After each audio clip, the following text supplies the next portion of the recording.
BNP ক্ষমতায় আসতে পারবে কিনা?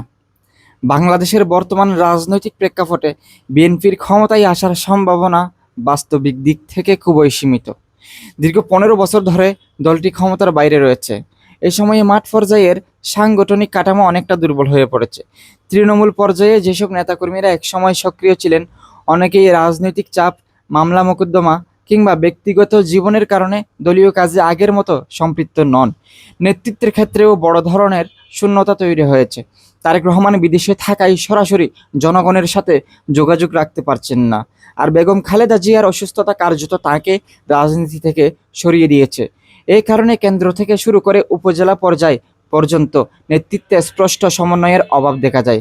বাংলাদেশের নির্বাচনী প্রক্রিয়া নিয়ে বহুদিন ধরে বিতর্ক রয়েছে।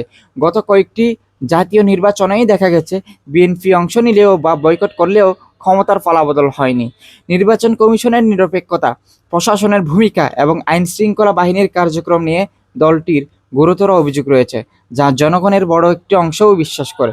কিন্তু এই অভিযোগ থাকা সত্ত্বেও মাঠে শক্তিশালী উপস্থিতি দেখাতে না পারায় বিএনপি কার্যতভাবে ক্ষমতার প্রতিযোগিতায় টিকে থাকতে পারেনি। আওয়ামী লীগের প্রশাসনিক ও রাজনৈতিক প্রভাব এখনও দেশের প্রতিটি স্তরে গভীরভাবে প্রথিত। স্থানীয় পর্যায়ে তাদের রাজনৈতিক নেটওয়ার্ক অত্যন্ত শক্তিশালী, যা নির্বাচনের সময়ে ভোটার টার্নআউট এবং ভোটের ফলাফলকে প্রভাবিত করতে ভূমিকা রাখে।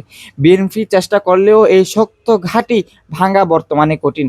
এর সাথে যুক্ত হয়েছে আন্তর্জাতিক ফ্যাক্টর। বড় শক্তিগুলো মাঝে মাঝে গণতন্ত্র ও সুষ্ঠু নির্বাচনের কথা বললেও বাস্তবে তারা বাংলাদেশে ক্ষমতার ভারসাম্য পরিবর্তনের মতো চাপ প্রয়োগ করছে না। ফলে আন্তর্জাতিক পর্যায় থেকেও বিএনপি খুব বেশি সুবিধা